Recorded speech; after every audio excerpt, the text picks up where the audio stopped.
Cameron Milner, former Chief of Staff to Labor leader Bill Shorten, and now Director of GXO Strategies, and Michael Costa, former New South Wales Labor Treasurer. Cameron, how can this country have its Energy Minister a guy like Chris Bowen?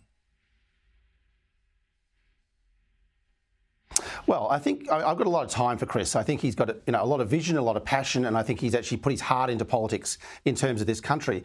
But on nuclear, he's wrong. He's wrong. I mean, the Labor Party has an ideological blindness to a simple net zero solution, which is nuclear power. So, Andrew, I agree that we should have nuclear power. I agree gas is a transition fuel, but I think we should also have wind and solar if the nation allows us to have those resources as well.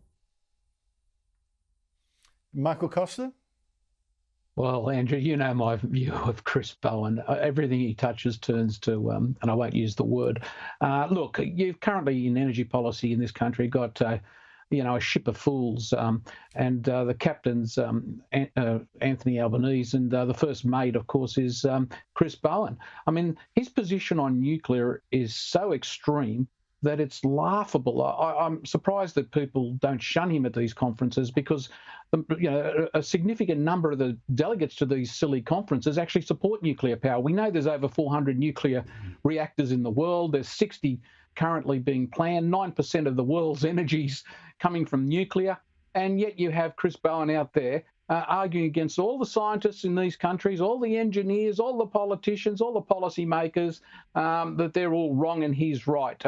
Look, the bottom line here is if you don't support nuclear energy, you are a climate crisis denier. And that's what Chris Bowen is. Let's call him for what he is. He's a climate crisis denier, and he's on the wrong side of this argument. And not only that, he's going to lose young people, because more and more young people, even ones that support silly woke positions, are supporting nuclear energy. They're on a loser on this policy.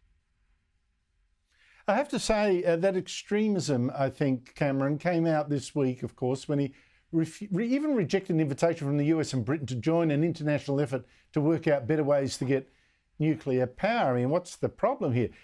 But even worse was the excuse he gave that we don't need nuclear like other countries do. Put simply, he said, London has only 1,633 hours of sunshine in an average year. By comparison, Australia's least sunny capital city is Melbourne with 2,362. Well, our sunniest is Perth, 3,229. But honestly, you could equally say that we have another advantage over Britain. 24% of the world's uranium is here. Britain's got close to zero. So why not use that natural advantage? Well, I think we should, Andrew, and I think the fact that we could actually securely produce uranium here, enrich it and give it a full life cycle. I know Bob Hawke was held down for this, but I think it was a great solution.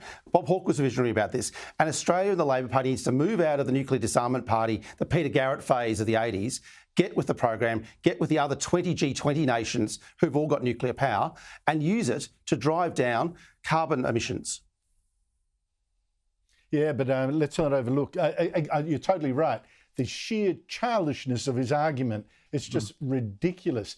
By the way, Michael, Kevin Rudd, another favourite of yours, has broken his silence. You know, we've had all this controversy over whether he should stay as ambassador. Would it still be effective? One of Donald Trump's advisors even suggested his time was up the other day as ambassador to Washington after he abused Trump as a village idiot, nuts, and the most destructive president in history, as well as a traitor to the West. Well, Rudd has not quite addressed that, but he has told the world, I'm ready to work with Donald Trump. Here he is.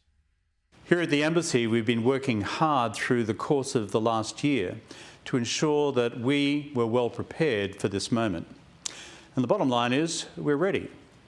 The team here at the Embassy and the Government of Australia are ready to work closely with the new Trump administration to continue to realise the benefits of what is a very strong economic and security partnership. Doesn't this miss the point a little, Michael? That, Rudd might be ready to work with Trump, but is Trump ready to work with him? Yeah, what a relief for Donald Trump that Kevin Rudd's decided that he's going to work with him. What a relief. He must, be sleeping very soundly down in Mar-a-Lago tonight. What a clown that bloke is. That's all I can say. He's as bad as those two clowns on, what's his name, Morning Joe, and his missus that went down to cruel to Kevin Rudd, not to Donald Trump after their disastrous performance. Look, Kevin should do the right thing, and that is resign and let Australia have a clean relationship with the incoming president.